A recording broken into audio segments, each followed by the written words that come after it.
Vexthara stared at the glowing screen in front of her with growing excitement. This was her first solo assignment for the Galactic Council, and she wanted to make a good impression. The Zephyrians had only been members of the Council for 3 years, and everyone was watching to see if they could handle real responsibilities. She had been tasked with evaluating a small blue planet in the outer rim for possible resource extraction.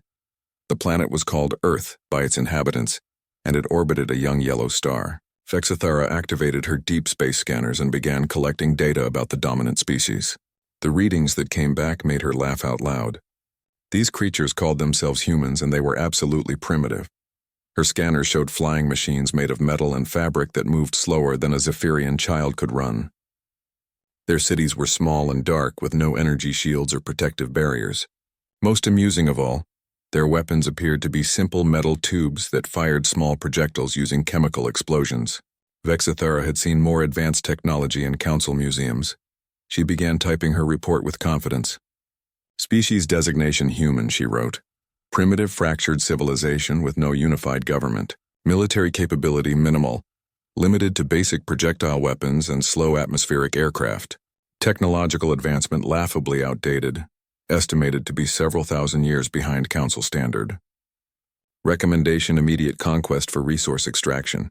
Expected resistance negligible. What Vexthara did not know was that her deep space scanner had a small calibration error. A tiny malfunction was causing it to show her images from Earth's past instead of the present day. While she thought she was looking at current human civilization, she was actually seeing data from the 1940s. The real Earth had moved far beyond what her broken scanner was showing her. The Galactic Council received her report 3 days later. Councillor Prime Yathsean read through it quickly during his morning briefing. The Zephyrians needed a chance to prove themselves as contributing members, and this looked like a perfect opportunity. A primitive species with no real defenses would be an easy first conquest for the newcomers. He approved the invasion without ordering the usual detailed secondary analysis. After all, how wrong could a simple evaluation be? Meanwhile, on the planet Earth that Vexthara had so badly misunderstood, Lieutenant Colonel Jake Morrison was starting another routine day at NORAD. The North American Aerospace Defense Command had been watching the skies for threats for over 60 years. Their computers and radar systems could track objects in space with incredible precision. Jake sipped his coffee and looked at the main display screen.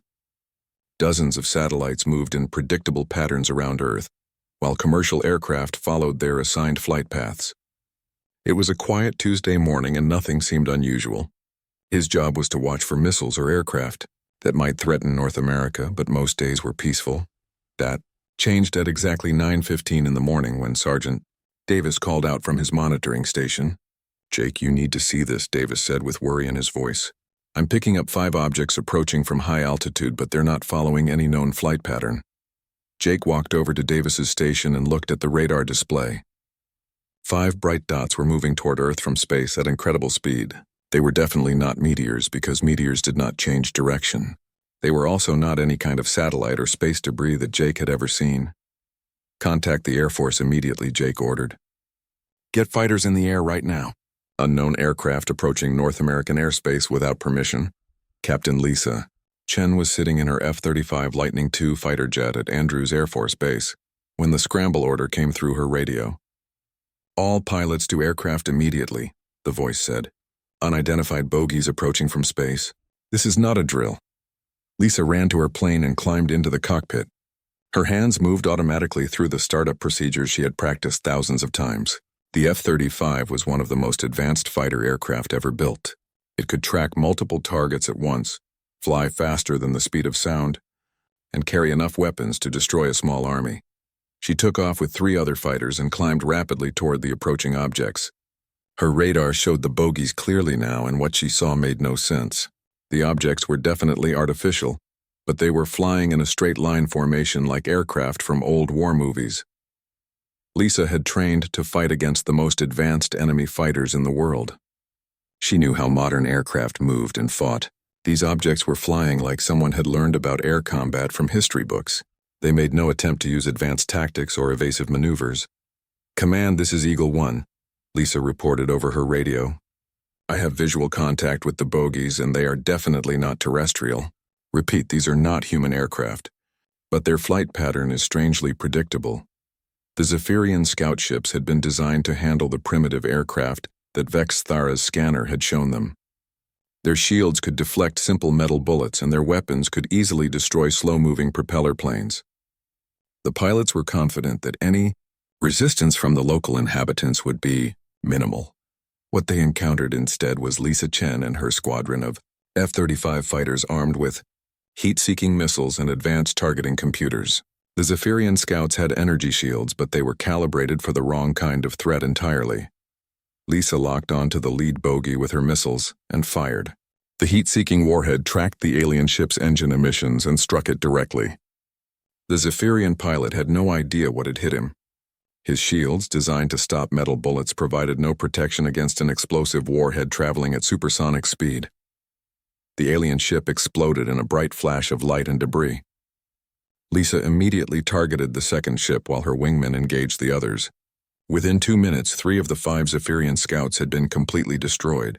The remaining 2 turned and fled back toward space at maximum speed. Admiral Kethmore was commanding the Zephyrian invasion fleet from his flagship when the terrible news arrived. His advanced scouts, sent to confirm that the planet was defenseless, had been destroyed by the very primitives they were supposed to be evaluating. This made no sense according to their intelligence reports.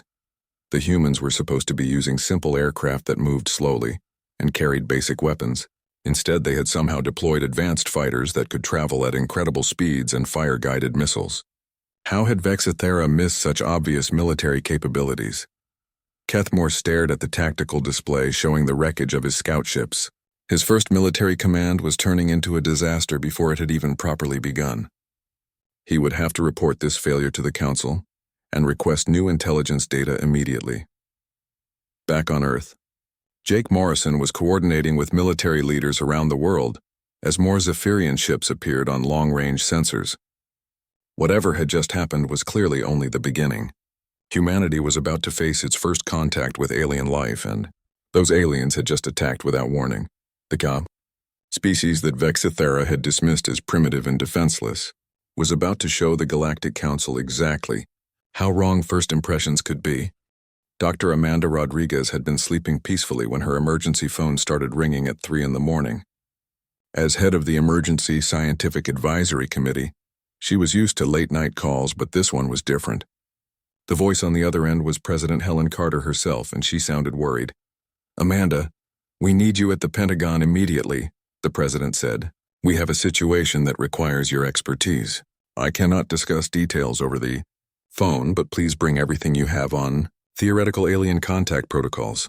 Amanda dressed quickly and drove through the empty Washington streets, wondering what kind of crisis could require her specialized knowledge. She had spent years studying the possibility of first contact with alien species, but it had always been theoretical work. No one seriously expected it to happen during their lifetime. When she arrived at the Pentagon, she found chaos. Military officers were running between rooms carrying urgent reports, while banks of computers displayed radar tracking data from around the world. General Peter Stone met her at the security checkpoint with a grim expression on his face. "Dr. Rodriguez, thank you for coming so quickly," he said as they walked toward the command center. "What I'm about to show you will change everything we thought we knew about our place in the universe. 3 hours ago, we made contact with alien spacecraft and they were hostile." Amanda felt her heart racing as they entered the main briefing room. Large screens showed satellite images of debris falling into the Pacific Ocean, while other displays tracked dozens of new contacts approaching Earth from deep space. This was really happening, and humanity was not prepared. Air Force Colonel Danny Wright was coordinating fighter squadrons from bases around the world when the second wave of alien ships appeared on radar. Unlike the first scouts, these new contacts were much larger and moving in complex formations. They were also not making the same tactical mistakes as their predecessors. Danny studied the incoming data with growing concern. The aliens had clearly learned from their first encounter with human air defenses. Their new ships were flying unpredictable patterns and using some kind of jamming technology that made targeting difficult. This was going to be a much harder fight. "All squadrons, this is command," Danny announced over the radio. "Be advised that bogies have adapted their tactics. Recommend maximum caution and coordinated attack patterns. These are not the same easy targets we faced this morning. Captain Lisa Chen was leading a new patrol when the updated contact reports came through her radio. She had already shot down one alien ship, and the experience had left her both excited and terrified. The technology she had seen was clearly beyond anything humans possessed, but the aliens seemed to fight like they were stuck in the past. Now her radar was showing 12 new contacts approaching at high altitude, and they were moving differently. These ships were weaving and changing course in ways that suggested their pilots understood modern air combat. Lisa checked her weapon systems and prepared for a much more dangerous engagement. Commander. Ziltos was leading the second assault wave based on new intelligence gathered from the wreckage of the scout ships. The humans had somehow developed guided projectile weapons and high-speed aircraft that exceeded their original estimates. This was concerning but not impossible. To overcome with proper tactics, his ships were equipped with energy shields that could deflect most known weapons, and their own weapons could destroy targets from great distances. The key was to avoid the close-range engagements that had doomed the scouts. Ziltos ordered his pilots to maintain altitude and use their superior range advantage. What he did not expect was for the humans to launch surface-to-air missiles from ground-based installations hundreds of miles away. The first indication of trouble was when his wingman simply vanished in a ball of fire. The missile had come from below and behind in a trajectory that should have been impossible for primitive technology. Sergeant Major Carlos Mendez was running a training exercise at Fort Liberty when the emergency alert interrupted their morning drills. All personnel were ordered to combat stations immediately and issued live ammunition. Carlos had served in 3 different wars, but he had never faced an enemy from another planet. The alien landing craft appeared on the horizon just after noon, descending toward the base in tight formation. Carlos positioned his squad behind defensive barriers and waited to see what kind of ground forces they would be facing. His men were equipped with modern assault rifles and body armor that could stop most known projectiles. The aliens that emerged from the landing craft looked humanoid, but taller with gray skin and large eyes. They carried energy weapons that glowed with blue light and wore some kind of protective suits. Carlos had to admit they looked impressive, but their tactics were terrible. The alien infantry advanced in straight lines across open ground with no attempt at cover or concealment. They moved like soldiers from old war movies who expected their enemies to line up and fight in formation. Carlos almost felt sorry for them as he gave the order to open fire. Captain Nicole Thompson watched the alien ground assault through the periscope of her M1 Abrams tank. The alien vehicles looked advanced with smooth curved armor and energy weapons, but they were attacking like it was still World War II. They charged directly at the human positions without any attempt at flanking, maneuvers or coordinated tactics. Nicole ordered her tank battalion to spread out and use their superior mobility to attack from multiple angles. The alien armor was strong, but it could not protect against depleted uranium rounds fired from modern tank cannons. One by one, the alien vehicles were picked apart by coordinated fire from positions they had not expected to face. Resistance from the alien energy. Weapons were powerful, but they seemed designed to fight against different kinds of targets. When they hit modern composite armor, they caused damage, but not the instant destruction they were clearly intended to produce. The aliens had prepared to fight humans from the past, not the present. Admiral Kethamore received reports from the ground assault with increasing dismay. His forces were being systematically destroyed by an enemy that was supposed to be primitive and disorganized. The humans were using combined arms tactics that suggested a level of military sophistication that their intelligence reports had completely missed.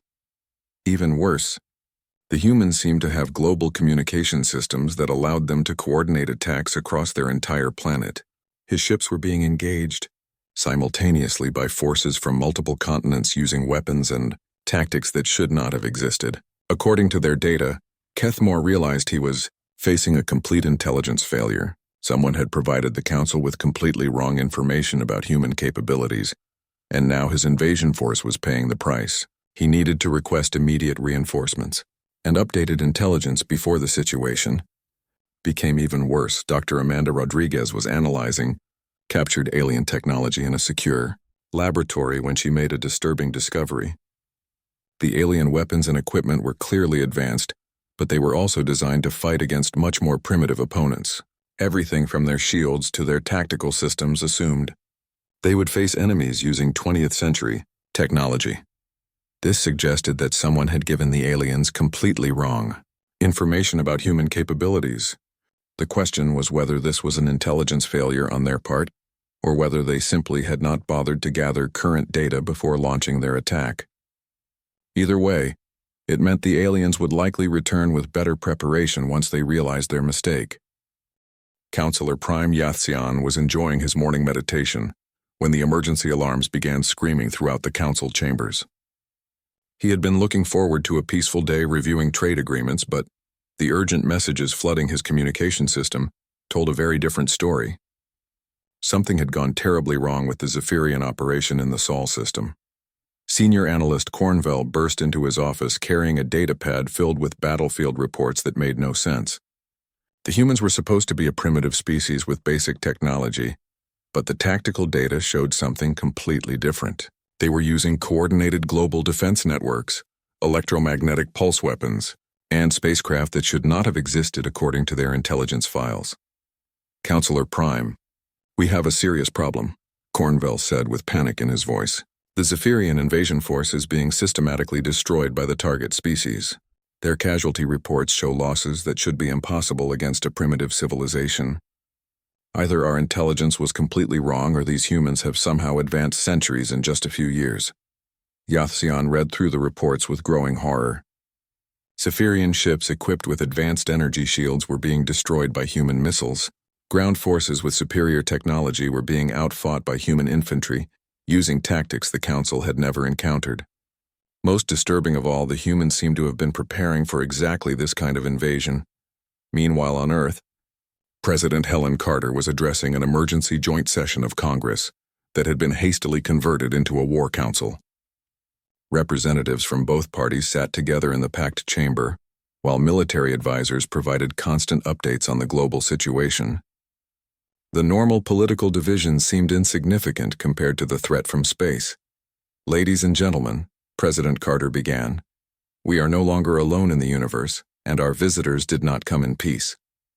However, they appear to have seriously underestimated who they are dealing with. Our military forces have successfully repelled their initial attacks, and we are now taking the fight to them." General Peter Stone was coordinating a global response unlike anything in human history. NATO commanders were sharing intelligence with Russian generals, while Chinese military leaders worked directly with American strategists. Traditional enemies were putting aside decades of rivalry to face a common threat that endangered all of humanity.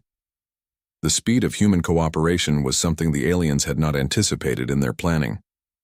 Within hours of the first attack, every major military power on Earth was sharing technology and coordinating strategies. Satellite networks that had been designed for national defense were being linked together to create a planetary early warning system. "Sir," reported Intelligence Officer Lieutenant Beth Adams, "we have been monitoring alien communications using equipment captured from their downed spacecraft. Best we can determine, they believed we were still fighting with technology from the 1940s. They expected to face propeller aircraft and simple radio systems." This revelation explained many of the tactical mistakes the aliens had been making. Their weapons were designed to penetrate steel armor, not modern composite materials. Their shields could deflect metal bullets but provided little protection against guided missiles with explosive warheads. They had prepared to fight humans from the past, not the present. The International Space Station had been hastily retrofitted with experimental railgun systems designed for asteroid deflection research. Commander Alex Turner and his crew were now using these weapons to engage alien spacecraft that came within range. The aliens clearly had not expected humans to have any orbital defensive capabilities. "We have confirmed hits on 2 more alien vessels," Turner reported to ground control. "Their ships seem surprised that we can fight back from space. They keep trying to approach Earth using flight paths that would work against a planet with no orbital defenses." Russian rocket forces launched coordinated strikes against the alien fleet using intercontinental ballistic missiles modified with new guidance systems. Chinese Space Command contributed their anti-satellite weapons, while Indian rocket scientists provided trajectory calculations for targeting spacecraft in deep space. The combined firepower of Earth's military was far beyond what the aliens had prepared for. Back at the Galactic Council, Counselor Prime Yathsian was reviewing Vexithara's original intelligence report with teams of technical specialists. What they discovered was embarrassing beyond belief. A simple calibration error in the deep space scanners had caused them to see historical data instead of current information about human civilization. How do we explain to the rest of the galaxy that we accidentally ordered an invasion of a species based on completely wrong intelligence? Yathseon asked his advisors. The Council's reputation for careful analysis and measured responses will be destroyed if this becomes public knowledge. The situation was becoming worse by the hour as more reports arrived from the Sol system. The humans had not only repelled the invasion, but were now actively hunting down retreating Zephyrian ships. They had somehow reverse-engineered alien communication technology and were broadcasting messages on Council frequencies demanding surrender. Admiral Kethmore was trying to retreat his remaining forces when human spacecraft began pursuing them beyond Earth's atmosphere. He could not understand how a species that was supposed to be primitive had managed to develop space-based military capabilities so quickly. Their ships were crude compared to Zephyrian technology, but they were effective and operated by crews who seemed to understand space combat tactics. The human pilots were using techniques that Kethmore had never encountered in his military training. They attacked from multiple directions simultaneously, used their planet's gravity well for tactical advantage, and coordinated their strikes with mathematical precision. It was like fighting an enemy that had been preparing for space warfare for decades. Dr. Amanda Rodriguez was leading a team of scientists in analyzing captured alien technology when she made a startling discovery. The alien star charts showed over 1,000 inhabited worlds within Council space, but their military equipment suggested they had never faced serious resistance from any of them. The weapons and tactics were designed for conquering defenseless populations, not fighting real wars. This means they have been bullying primitive species for so long that they forgot how to fight against real opposition, Amanda explained to the Joint Scientific Committee. Our military doctrine has been shaped by centuries of conflict between roughly equal opponents. We know how to fight wars because we have been fighting each other for our entire history. President Carter was preparing for humanity's first diplomatic contact with alien civilization when the surrender message arrived. The remaining Zephyrian forces were requesting safe passage to leave the Sol system in exchange for providing complete intelligence about the Galactic Council. They also wanted to apologize for what they claimed was a terrible misunderstanding. General Stone reviewed the alien offer with his staff before making a recommendation to the president. We should accept their surrender but demand full disclosure about their government and military capabilities, he advised. If there are 1,000 inhabited worlds out there, we need to know what we might be facing in the future. The first phase of humanity's introduction to galactic civilization was ending with the aliens retreating in defeat.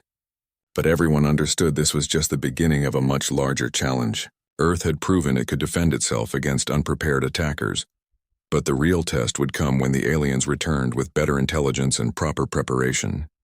Dr. Frank Mitchell had been waiting his entire career for a moment like this.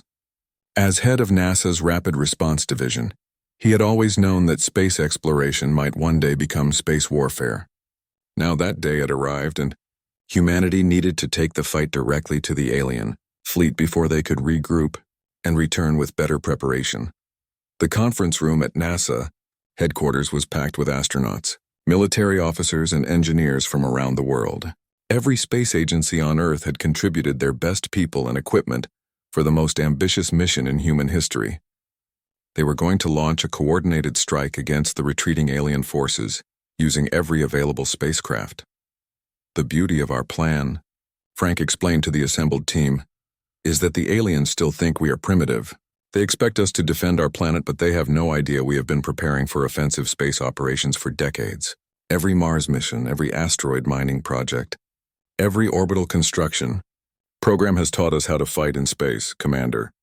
Alex Turner would lead the first wave of attacks using spacecraft that had been rapidly converted from exploration vessels to warships.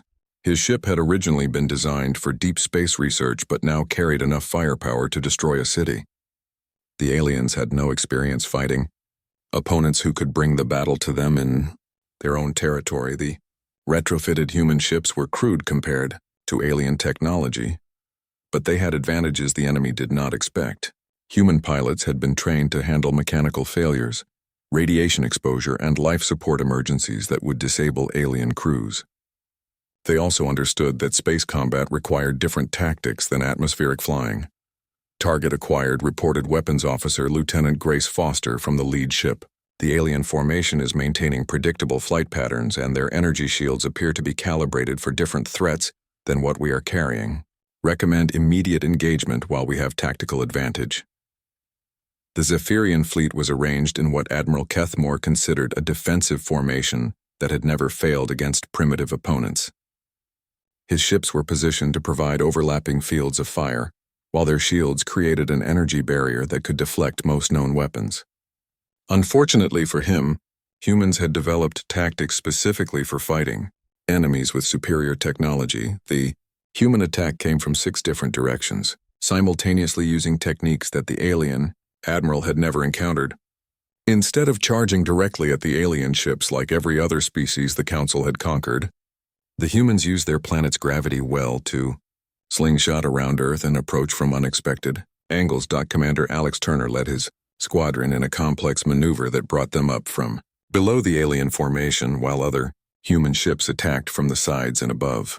The aliens had arranged their defenses to handle frontal assaults, but they were completely unprepared for coordinated multi-vector attacks. "We are taking heavy damage from unknown directions," reported one of Kethmore's ship captains over the communication system. "The humans are using our own formation against us by attacking from blind spots we did not know existed. Request permission to break formation and engage." Individually, Kethmore realized too late that his defensive strategy was actually helping the humans by keeping his ships clustered together where they could not maneuver effectively.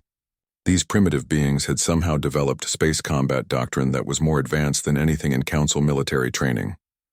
They were fighting like they had been planning for this exact scenario for generations. On the ground, Army Ranger Captain Kevin Brooks was leading urban warfare operations in cities where alien ground forces had managed to establish temporary bases. The alien infantry were well equipped with energy weapons and personal shields, but their tactics came straight from historical military manuals that human forces had abandoned decades ago. They are using massed infantry charges and predictable artillery patterns, Kevin reported to his command center. "It is like fighting an enemy that learned warfare from old movies instead of actual combat experience. My teams are having no trouble predicting their movements and setting up ambush positions." The alien soldiers moved in formation across open ground, expecting human defenders to meet them in traditional battle lines. Instead, they found themselves facing urban guerrilla tactics, sniper teams, and coordinated strikes from directions they had not anticipated. Human soldiers used buildings, sewers, and rooftops to attack from positions the aliens had not considered. Marine Staff Sergeant Ryan Murphy was coordinating with local police forces who had proven surprisingly effective against alien infantry units. The aliens carried advanced weapons, but they seemed confused by opponents who did not fight according to their expectations. Police officers using basic tactics and simple weapons were defeating soldiers with superior technology. "Turns out their personal shields do not work against tasers or pepper spray," Ryan reported with satisfaction. "They also seem to have no training for close quarters combat or hand-to-hand fighting. These aliens have been conquering defenseless populations for so long that they forgot how to handle real resistance. Tech billionaire Alan Harper was working around the clock in a secure facility to reverse engineer captured alien technology. His teams of engineers and scientists were taking apart every piece of equipment they could find to understand how it worked. What they discovered was both encouraging and disturbing about the nature of the Galactic Council. "Their technology is definitely advanced," Alan explained to the Joint Scientific Committee, "but it is also incredibly specialized for specific tasks. They never considered that a primitive species might develop along different lines than they expected. Everything they built assumes their opponents will use certain types of weapons and tactics. The alien shields were designed to deflect energy weapons and metal projectiles, but provided little protection against explosive charges or electromagnetic pulses. Their communication systems could handle vast distances, but were vulnerable to simple jamming techniques. Most importantly, their military doctrine had not been updated to handle opponents who fought back effectively." President Helen Carter was meeting with world leaders to discuss humanity's Next moves when intelligence reports arrived about the alien retreat. The surviving Zephyrian ships were fleeing toward deep space, but they were being pursued by human forces that showed no intention of letting them escape easily. We need to decide whether we accept their surrender or continue the pursuit, General Peter Stone advised the president. Our forces have proven they can defeat this invasion, but we still do not know what kind of response the larger alien government might send once they learn what happened. Here, the alien star charts recovered from destroyed ships showed hundreds of inhabited worlds within what appeared to be a vast interstellar government. Earth had successfully defended itself against one small invasion force, but the real challenge would come when the Galactic Council decided how to respond to this unexpected defeat. Dr. Amanda Rodriguez was analyzing communication intercepts when she discovered something that changed everything. The aliens were not a unified military force, but representatives of a political organization that had apparently never faced serious military opposition. Their shock at human resistance suggested they were used to conquering species that could not fight back effectively. This means we may have accidentally picked a fight with a government that controls hundreds of worlds, Amanda reported to the emergency cabinet meeting. But it also means they have no experience dealing with opponents who can match their technology with superior tactics and determination. We may have advantages they do not understand how to counter. The Galactic Council's emergency session was unlike anything in their 10,000-year history. Representatives from 47 different species filled the massive chamber, while holographic displays showed the devastating reports coming from the Sol system. Counselor Prime Yathsean stood at the central podium trying to explain how their newest member species had managed to start an interstellar war by complete accident. The humans have not only repelled our invasion force, but are now actively pursuing our retreating ships through space, Yathsean announced to the stunned assembly. They have somehow managed to reverse engineer our faster-than-light communication systems and are broadcasting on all council frequencies demanding our complete surrender. The main display screen activated to show President Helen Carter flanked by military leaders from every major Earth nation. Her image was being transmitted directly from the human capital, using technology that should not have existed according to their intelligence files. Her message was simple and delivered with the kind of confidence that made seasoned diplomats nervous. To whom it may concern, President Carter began, "Your invasion force has been neutralized, and your surviving ships are currently being escorted out of our solar system by our military forces. We are prepared to discuss terms for a peaceful resolution to this conflict, or we can continue this conversation with increasingly sophisticated weapons. The choice is entirely yours." The council chamber erupted in shocked voices as representatives tried to understand how a supposedly primitive species had managed to defeat advanced military technology. Several members demanded immediate military retaliation, while others insisted on diplomatic solutions. The Zephyrians sat in silence, too embarrassed to participate in the debate they had accidentally started. Admiral Kethmore was filing the most humiliating after-action report in galactic military history from his damaged flagship. The surviving ships of his invasion fleet were limping back toward Council space, under escort from human vessels that seemed determined to make sure they actually left the system. His military career was clearly over, but that was the least of his problems. Human technological development appears to follow a completely different pattern than any known species. He dictated to his personal log. They simultaneously developed entertainment systems and weapons of mass destruction, global communication networks and orbital strike platforms. Most disturbing of all, they appear to have considered alien invasion a likely scenario and prepared accordingly. The escort ships flying alongside. His fleet were crude compared to Council technology, but they were effective and operated by crews who showed no fear of superior alien equipment. The human pilots seemed to treat space combat as just another form of warfare they had already mastered through centuries of fighting each other. Back on Earth, General Peter Stone was addressing the combined military leadership of the planet in a secure briefing room deep beneath the Pentagon. Analysis of captured alien technology had revealed the scope of what humanity was now facing. The star charts alone showed over 1,000 inhabited worlds within what appeared to be a vast interstellar government. The question now is whether we wait for them to come back, with better intelligence and proper preparation, General Stone explained to the assembled officers, or whether we take the initiative and make first contact on our own terms. We have proven we can defend our planet, but we need to decide what our long-term strategy will be. Dr. Amanda Rodriguez had been studying the alien navigation data when she made a discovery that changed everything about their situation.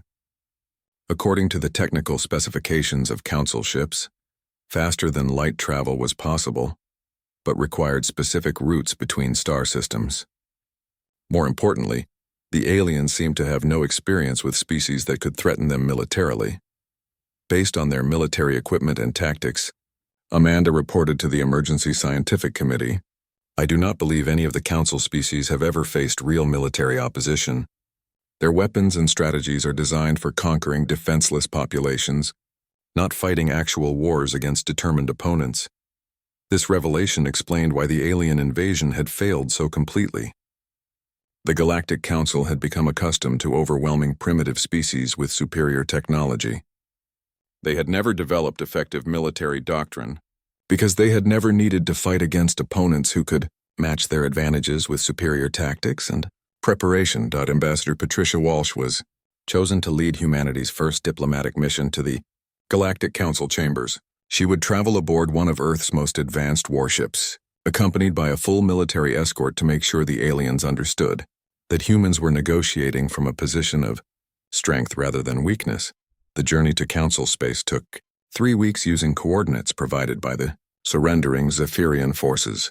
Patricia spent the time studying alien languages and cultural information, while her military escort practiced combat maneuvers that would work in the strange physics of faster-than-light space.